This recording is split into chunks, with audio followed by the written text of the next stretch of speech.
Hey everyone, welcome back to our channel. Please subscribe to help us grow. Today we're tackling an intriguing question.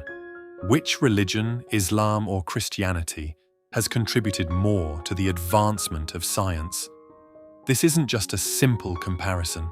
It's a journey through history filled with remarkable discoveries, influential figures, and fascinating stories from both Islamic and Christian traditions. So, grab a seat and get comfortable, because we're about to dive deep into the world of science and religion. Before we jump into the specifics, let's take a moment to understand the broader relationship between science and religion.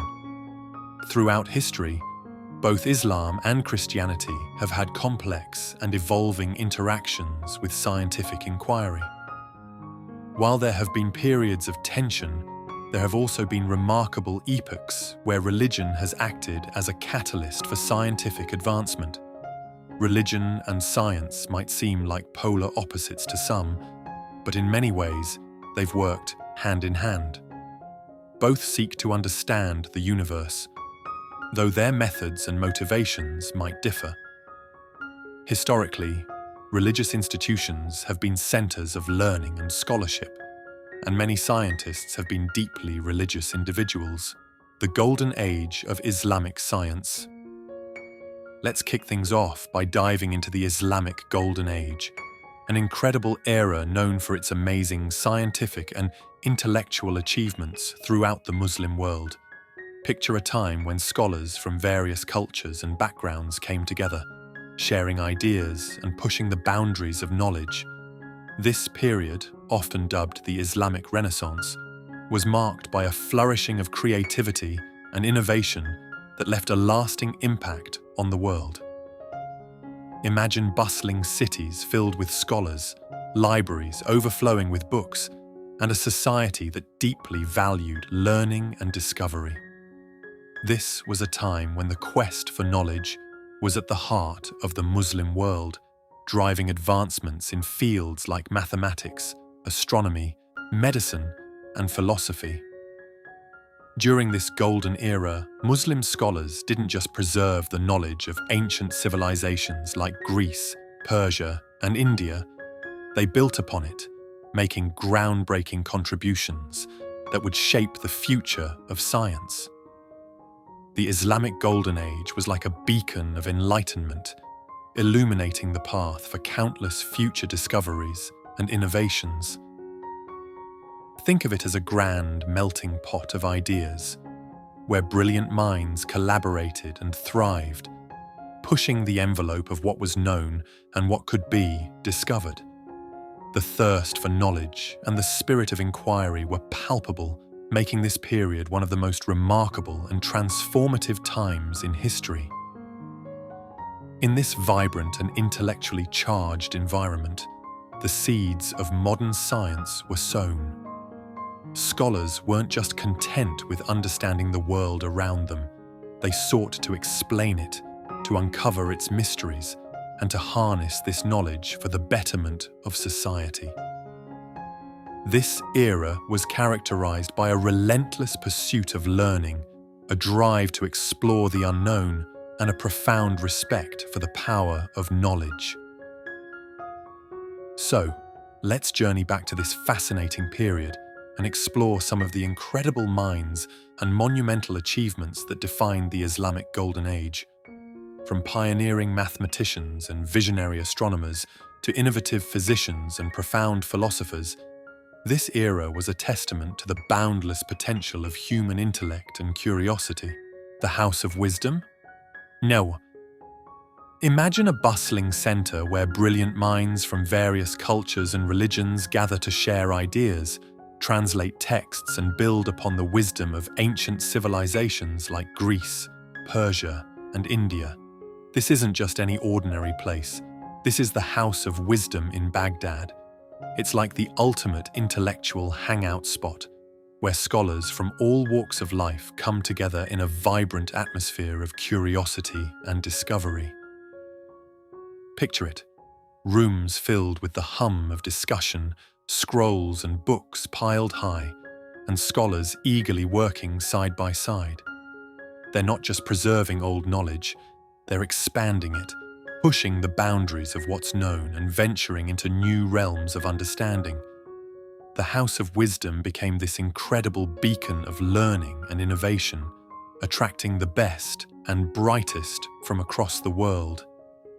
Here's a great quote from the renowned historian George Saliba that captures the essence of this amazing place. The House of Wisdom was more than just a library. It was a melting pot of knowledge where scholars worked tirelessly to translate and expand upon the works of their predecessors. This really paints a picture of what was happening there. Imagine people poring over texts late into the night, debating ideas, and collaborating on groundbreaking research.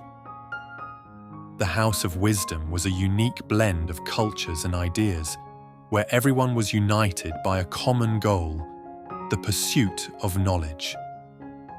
Scholars didn't just come to read old texts, they came to question them, to improve upon them, and to share their own insights. It was like a giant think tank where the world's greatest minds could bounce ideas off each other and come up with new ways to understand the universe. So, imagine walking into this place. You'd see scholars from different lands, each bringing their own perspectives and expertise. You might find an astronomer from Persia discussing the stars with a mathematician from India, or a philosopher from Greece debating logic with a scientist from Egypt.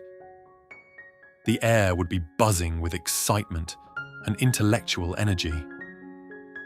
The House of Wisdom wasn't just a building, it was a symbol of a society that valued knowledge, curiosity, and collaboration. It represents one of the most dynamic and innovative periods in history, where the collective effort of diverse scholars led to incredible advancements that would shape the future of science and culture.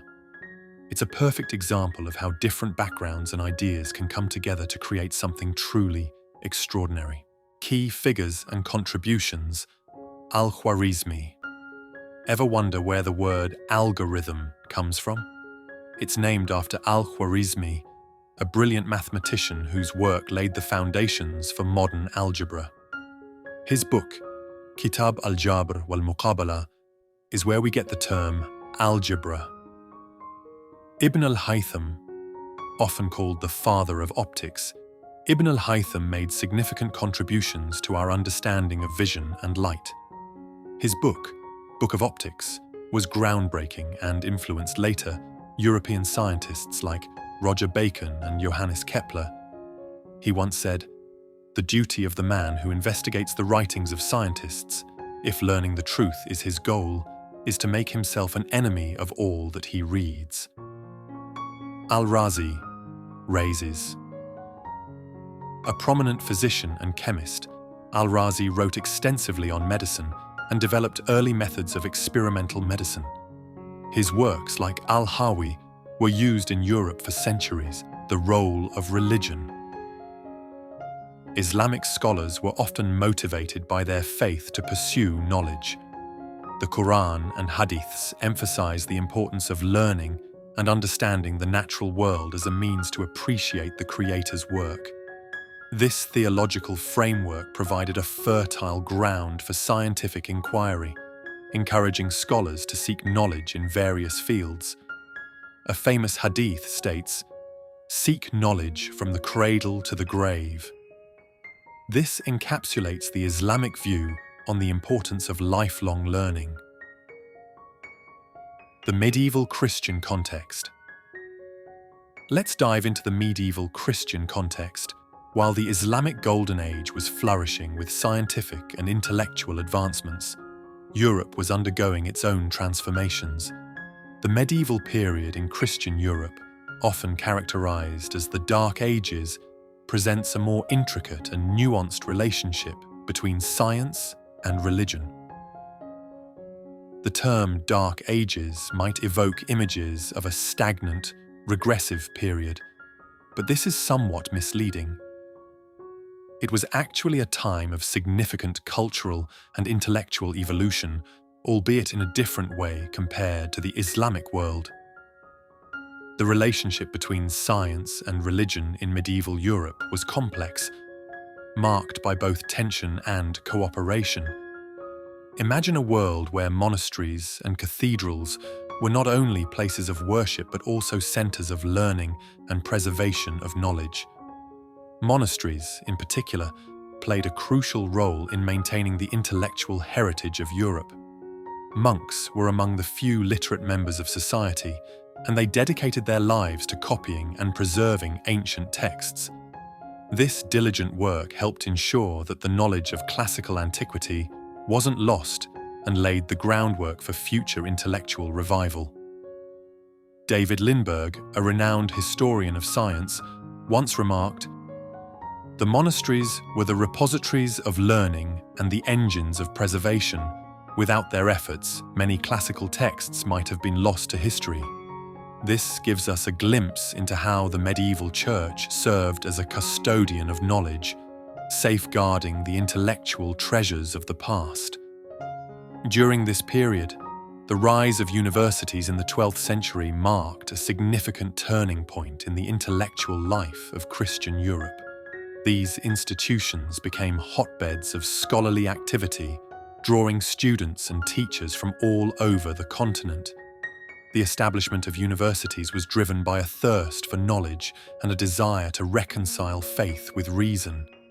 This era saw the emergence of scholasticism, a method of learning that emphasized dialectical reasoning and sought to harmonize Christian theology with the philosophical teachings of ancient Greece, particularly those of Aristotle. Thomas Aquinas, one of the most influential figures of this period, made significant strides in integrating Aristotelian philosophy with Christian theology. His work, Summa Theologica, is a testament to this intellectual endeavor. Aquinas believed that faith and reason were not mutually exclusive, but rather complementary paths to truth.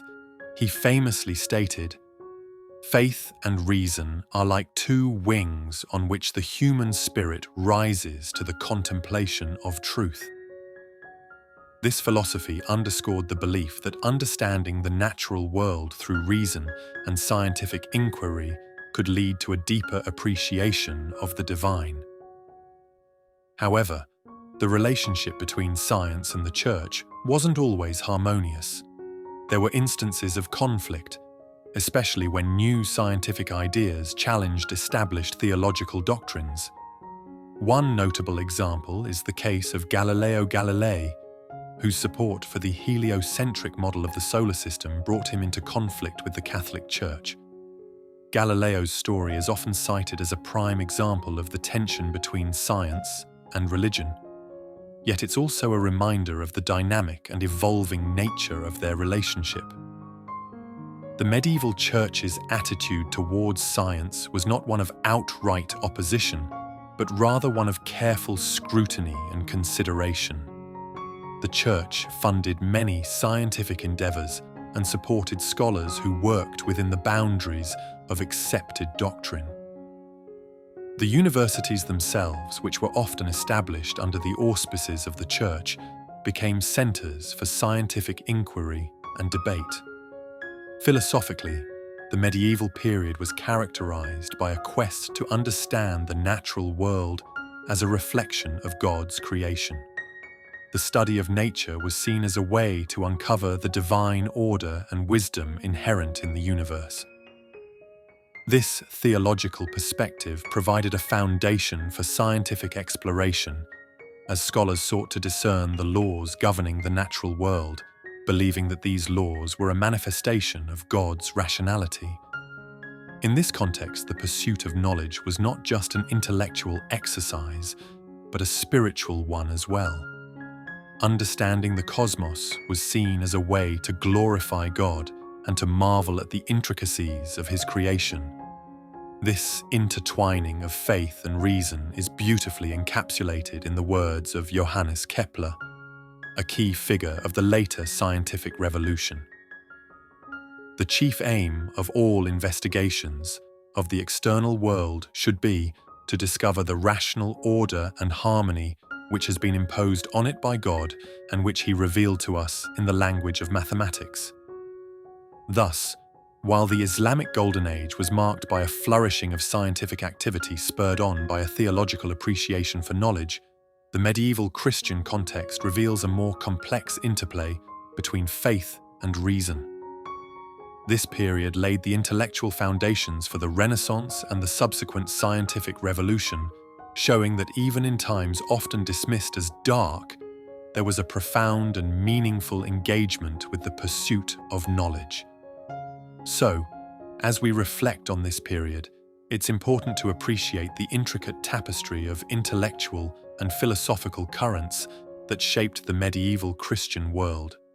This was a time when the seeds of modern science were being sown, nurtured by a deep and abiding faith in the rational order of the universe and the divine wisdom that lay behind it. Monastic contributions. Monasteries played a crucial role in preserving and copying ancient texts. Monks were among the few literate members of society, and their work in scriptoria helped preserve classical knowledge, which would later fuel the Renaissance. Here's a quote from historian David Lindberg. "The monasteries were the repositories of learning and the engines of preservation.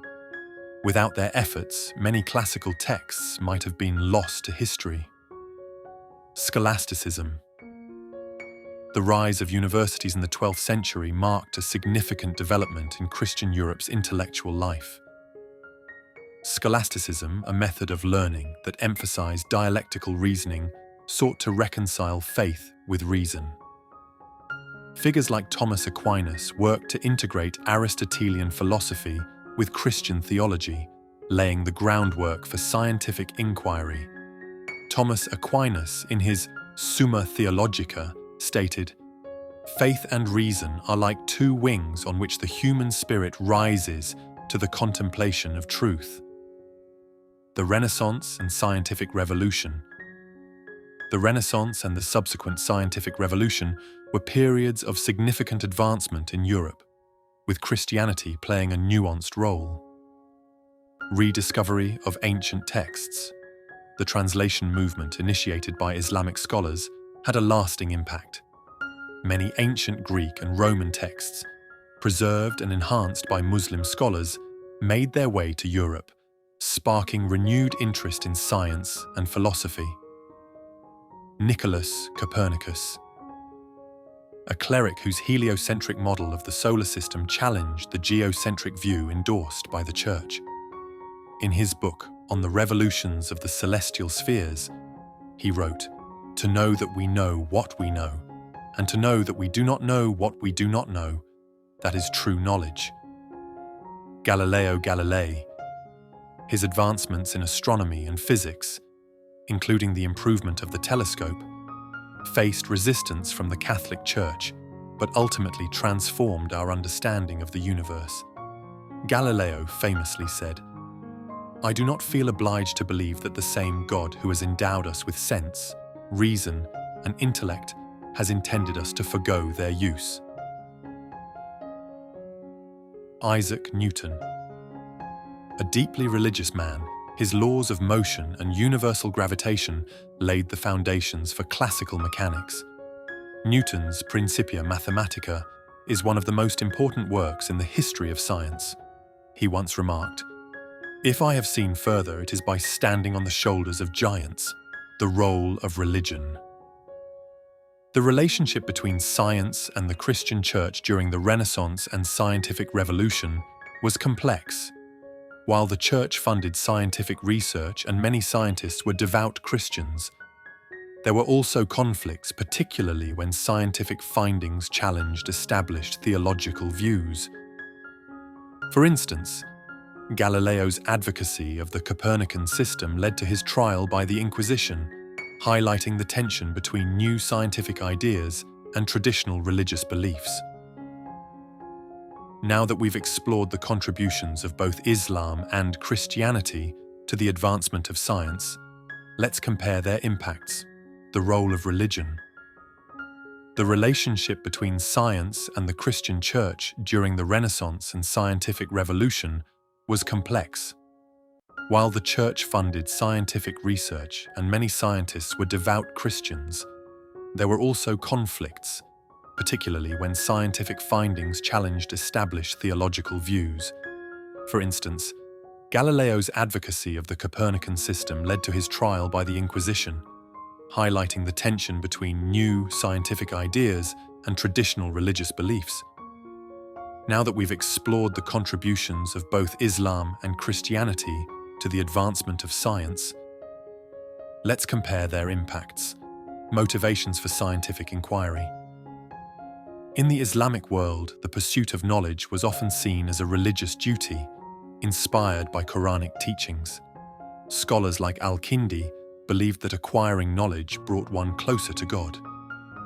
In Christian Europe, scientific inquiry was frequently motivated by a desire to understand God's creation, though there were instances of conflict between scientific findings and church doctrine. The works of Augustine and Aquinas emphasized that studying the natural world was a way to appreciate the divine order. Institutional support.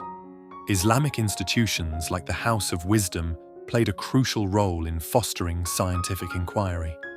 They were places where scholars could work and share ideas freely, supported by the state and wealthy patrons. In Christian Europe, universities and monasteries were vital in preserving knowledge and promoting education. The Church established and funded many of these institutions, which became centers of learning and research. Legacy and influence. The scientific achievements of the Islamic Golden Age had a profound influence on later European science, particularly through the transmission of knowledge via translations. Works by Al-Khwarizmi, Ibn Sina, and others were translated into Latin and studied by European scholars. The Renaissance and Scientific Revolution. In Europe, supported by Christian intellectual traditions, laid the foundations for modern science. The period saw the development of the scientific method, significant technological advancements, and groundbreaking discoveries in various fields, personal stories and anecdotes.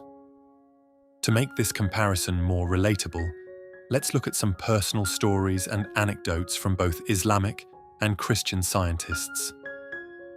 Al-Biruni's curiosity. Al-Biruni was a polymath who made significant contributions to astronomy, mathematics, and geography. One of his most remarkable achievements was calculating the Earth's circumference with incredible accuracy.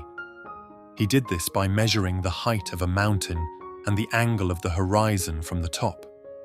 His insatiable curiosity and innovative methods exemplify the spirit of inquiry that drove many Islamic scholars.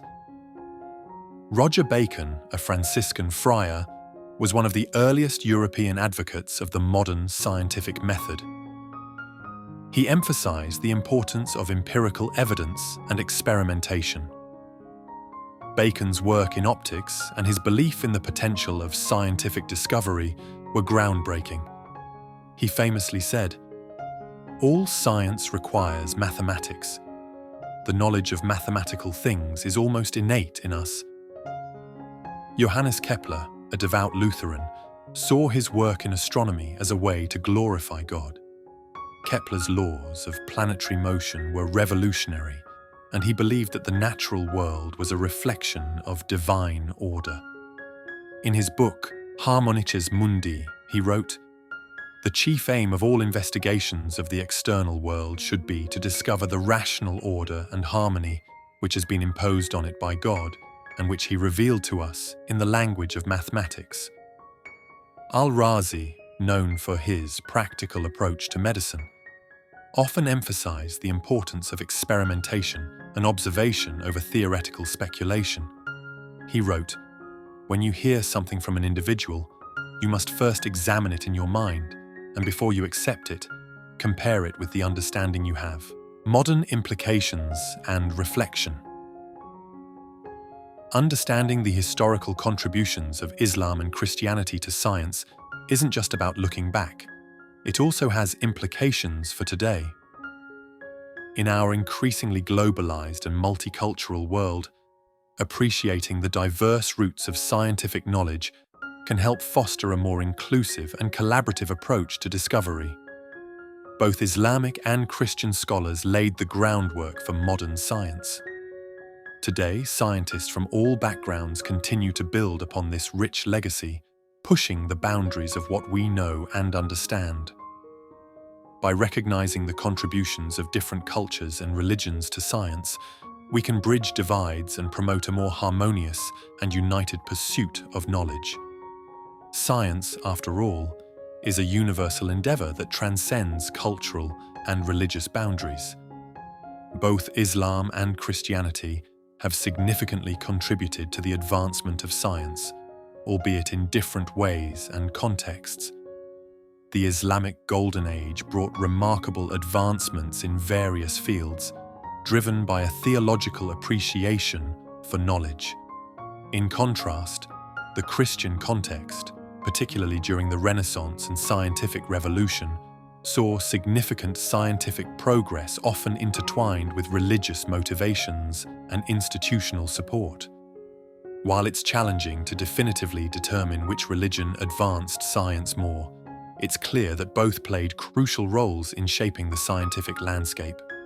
By understanding these historical contexts, we can better appreciate the complex interplay between faith and reason that has driven human progress. As we reflect on these contributions, let's remember that the pursuit of knowledge is a shared human endeavor. Whether inspired by faith, curiosity, or a desire to understand the universe, the quest for knowledge brings us all closer together.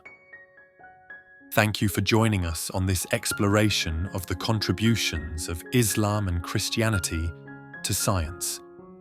If you enjoyed this video, please like, subscribe, and hit the bell icon for more thought-provoking content. Let us know in the comments which contributions you found most fascinating. Until next time, keep exploring and stay curious.